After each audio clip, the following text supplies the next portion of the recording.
So did you always intend to be CEO of Steinway? Oh, quite the contrary. As a student at Juilliard or the Conservatory in San Francisco, I wanted to be the next concert pianist, the next Vladimir Horowitz. Can you tell me a little more about the transition from musician to C-suite?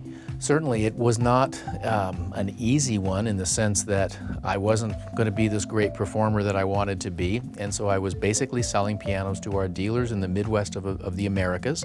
And then some years later, I was transferred to Europe to run our European retail operations, and then came back to this country as president. What was your biggest challenge going from classically trained musician to the C-suite?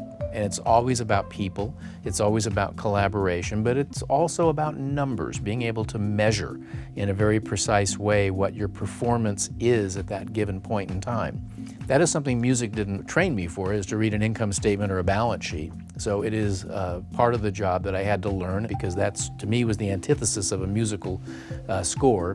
When you study music, you get skills, you have attributes that perhaps you don't receive if you're studying math or science or some other discipline. One of them is great organizational skills.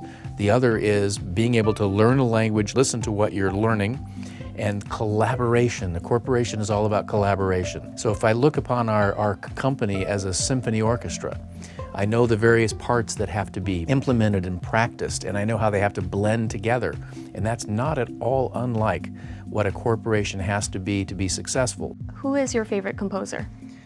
Mozart, such a genius in all the genres that he wrote for, so Mozart might very well be my favorite.